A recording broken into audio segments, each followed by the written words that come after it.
రోజు రోజుకి కుక్కల బెడద ఎక్కువైపోతుంది. కుక్కలు దాడి చేస్తున్నటువంటి దాడుల్లో పసికందులు నుంచి ముసలి వాళ్ళ వరకు కూడా ఎంతోమంది చనిపోతున్నటువంటి సంఘటనలు మనం చూస్తున్నాము. ఒంటరిగా ఉన్న వాళ్ళని చూసి టార్గెట్ చేసి ఆ కుక్కలు దాడి చేయడంతో చాలామంది చనిపోతున్నారు. ఇప్పుడు ప్రస్తుతం మనం వరంగల్ ఎంజీఎం హాస్పిటల్‌లో ఉన్నాం. ఇక్కడ ఒక కరమైనటువంటి చర్య ఒకటి జరిగింది. బతికుందా, చనిపోయిందా తెలియనటువంటి పసికందు 2 రోజుల పసికందు ఇక్కడ ఎంజీఎం ఎమర్జెన్సీ వార్డ్ పక్కన ఎడమ చేతి వైపున ఖాళీ ప్రదేశంలో పీక్కొని తినడం అనే సంఘటన వెలుగులోకి వచ్చింది. 2 రోజులు పసికందు పాప అమ్మ ఒడిలో పాలు తాగుతూ ఉండాల్సినటువంటి పాప ఆర్ బాబు ఇక్కడ ఎందుకు పడుంది? అసలు బతికున్న శిశువుని పడేశారా, చనిపోయిన శిశువుని పడేశారా? ఒకవేళ చనిపోయి ఉంటే దానం చేయాలి, కానీ చేయలేదు. ఇక్కడ మానవతా విలువలు పూర్తిగా కోల్పోయాయి. అసలు వాళ్ళు ఏ పరిస్థితుల్లో ఇక్కడ పడేసి వెళ్ళారో తెలియదు. కానీ ఎంజీఎంలో ఇక్కడ పాప బాబును పడేస్తుంటే ఇక్కడ సిబ్బంది ఏం చేస్తున్నారు, ఇక్కడ అసలు ఏం జరుగుతుంది? ఇక్కడ ఎడమ చేతి పక్కన ఏదైతే ఎమర్జెన్సీకి ఉంటుందో చాలా దగ్గరగా ఉంటుంది. ఇక్కడ ఉన్నటువంటి సెక్యూరిటీ ఏం చేస్తున్నారు? అలానే ఇక్కడ సీసీ కెమెరా లేకపోవడం ముఖ్యమైనటువంటి కారణం. ఇప్పటి వరకు కూడా అసలు ఎవరు పడేసి వెళ్ళారన్నది కూడా తెలియనిగా ప్రశ్నార్థకంగా మిగిలిపోయింది. అసలు ఆ పాప బాబు బతికుందా, అసలు పాప బాబు అనేది ఫోరెన్సిక్ ల్యాబ్లో తెలియాల్సింది. అసలు ఏం జరుగుతుంది ఏంటి? ఇక్కడ పోలీసులు ఉన్నారు, ఇక్కడ హాస్పిటల్కి సంబంధించి సిబ్బంది ఉన్నారు. ముఖ్యంగా ఎంజీఎంలో అయితే డాక్టర్స్ కానివ్వండి, ఇక్కడ ఉన్నటువంటి సిబ్బంది ఫెయిల్యూర్ అని చెప్పుకోవాలి. ఎందుకంటే ఇక్కడ కుక్కల బెడద ఎక్కువగా ఉంటుంది. లాస్ట్ టైం మనం చేసినప్పుడు కూడా కుక్కలు చాలా ఎక్కువగా ఉన్నాయి. అసలు ఈ కుక్కలు ఇంతగానం తిరుగుతుండే మనం చూసుకోవచ్చు. ఇంతగానం తిరుగుతుంటే ఇక్కడ సిబ్బంది ఏం చేస్తున్నారు? ఒక పసికందుని పిక్కొని తినడం వల్ల ఆ పాప బాబు ప్రాణాలు కోల్పోయిందా? ఒకవేళ బతికుండుంటే హాస్పిటల్లో జాయిన్ చేసి ఉంటే ప్రాణాలతో ఉండేది. కానీ ఆ కుక్కలు పిక్కొని తినడం వల్ల ఆ శిశువు చనిపోయింది. అంటే బతికుండంగానే తిన్నదా, చనిపోయిన తర్వాత తిన్నదా? ఏదైనప్పటికీ కూడా ఇక్కడ ఏదైతే ఇంత నడి మధ్యన అంటే ఎంజీఎం నడి బొడ్డున పసికందు దొరకడం, చనిపోయినటువంటి పసికందు దొరకడం వరంగల్లో ఇప్పుడు ఒక చర్చనీయాంశంగా మారింది. ఎంజీఎంకి ఎంతోమంది, వేలాది మంది పేషెంట్లు ఇక్కడ నుంచే కాదు, ఇతర జిల్లాల నుంచి, ఇతర రాష్ట్రాల నుంచి కూడా ఇక్కడికి వచ్చి ట్రీట్మెంట్ కోసం వస్తున్నటువంటి తరుణంలో ఇక్కడ ఈ సంఘటన ఇప్పుడైతే ఒక హాట్ టాపిక్గా మారింది. అసలు ఏం జరుగుతుంది ఏంటి? ఎక్కడైతే పాప ఆర్ బాబు ఎవరైతే అక్కడ కుక్కలు పీక్కొని తిన్నాయో అక్కడ ఆ ప్రదేశంలో ఎంక్వైరీ జరుగుతుంది. అక్కడికి వెళ్ళి పూర్తిగా పోలీసులు కానివ్వండి, ఇక్కడ ఎంజీఎంకి సంబంధించి సిబ్బందితో మాట్లాడే ప్రయత్నం చేద్దాం. ఫోరెన్సిక్ వస్తే కానీ పాప బాబు అనేది తెలియాల్సింది. దానికి సంబంధించి మట్టవాడ సిఐ గారు గోపి గారు మనతో ఉన్నారు. ఆయనతో మాట్లాడే ప్రయత్నం చేద్దాం. నమస్తే సార్.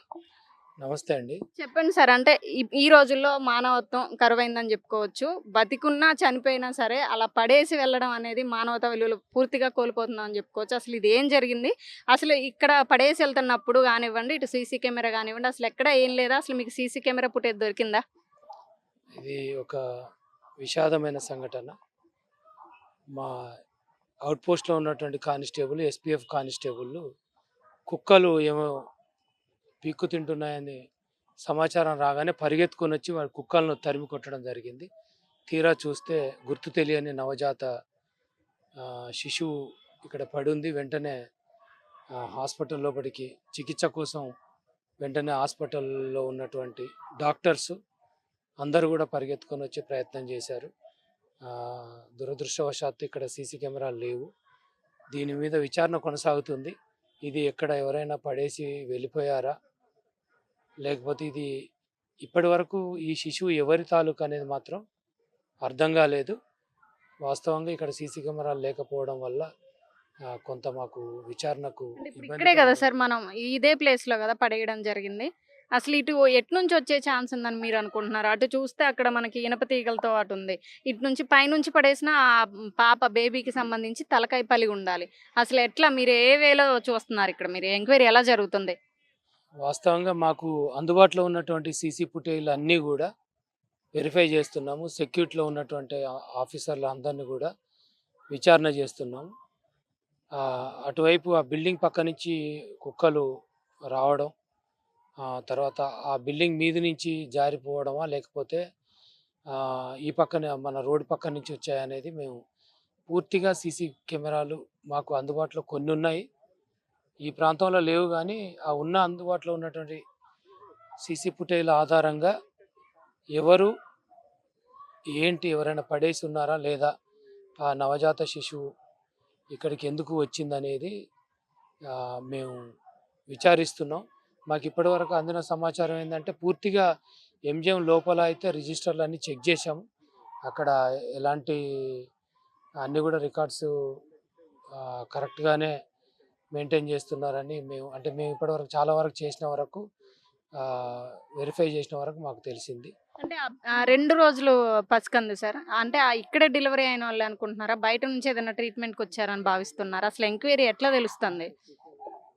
ఇప్పటివరకు డిశ్చార్జ్ అయిన వాళ్ళు 6 ఉన్నారు ఈరోజు. నిన్న చనిపోయిన పిల్లలు పసికందులు 4 ఉన్నారు. అందరికీ కూడా ఫోన్లు చేసి పర్సనల్‌గా వెరిఫై చేసి ఫోటోలు తెప్పించుకుంటున్నాం. వాళ్ళు ఏమైనా వదిలి వెళ్ళారా అని.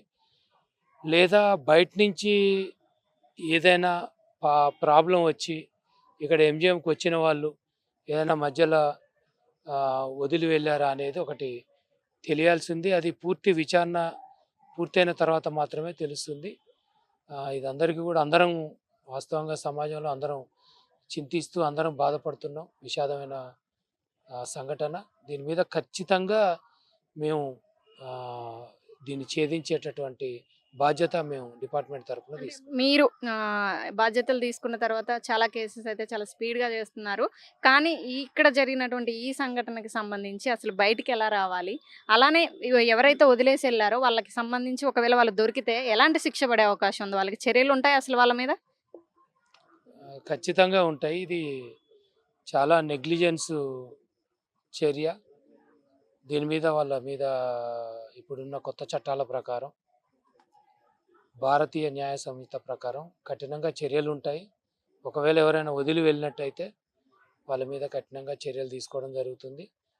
వాళ్ళంతటా వాళ్ళు వచ్చి ఇది వాళ్ళకున్న పరిస్థితులు చెప్పుకొని ఈ మా శిశువే అని చెప్పినట్టయితే కొంత మానవతా వాళ్ళకున్న పరిస్థితులను పరిశీలించి మానవతా దృక్పథంతో ఎలా జరిగిందనేది అది మా అధికారుల దృష్టిలో పెట్టి దాన్ని పరిశీలించడం జరుగుతుంది. అంటే ఎంజీఎం అంటే ఇక్కడ ఒక్క దగ్గరే కాదు సార్. చుట్టుపక్కల జిల్లా నుంచి కానివ్వండి, రాష్ట్రానికే తలమానికంగా ఉండేటువంటి ఎంజీఎం హాస్పిటల్‌లో ఒక సీసీ కెమెరా లేకపోవడం, ఇట్లాంటి దుర్ఘటన జరిగినప్పుడు సిబ్బంది గాని అసలు ఎవరు చూడలేదంటారా? ఇది ఖచ్చితంగా ఎంజీఎంకి ఒక మచ్చగానే భావించొచ్చు కదా! అసలు దీని మీద ఎలాంటి మెసేజ్ ఇద్దాం అనుకున్నా? అలానే పసికందును పడేశారు. అలాంటి వారి కోసం మీరేమైనా మెసేజ్ ఇద్దాం అనుకుంటున్నారా? ఇది అందరం ప్రతి ఒక్కరం కూడా చాలా దురదృష్టకరమైనటువంటి సంఘటన. ఈ పిల్లల పట్ల ఇప్పుడు అంటే మేము వచ్చిన తర్వాత చాలా సెక్యూరిటీ విషయంలో కానీ ఎక్కడ కాంప్రమైజ్ కాకుండా ఎంజీఎం సిబ్బందిని కూడా అప్రమత్తం చేశాం. ఇప్పుడు ఎస్పీఎఫ్ కొత్త అధికారులు యువ రక్తం కూడా వచ్చింది.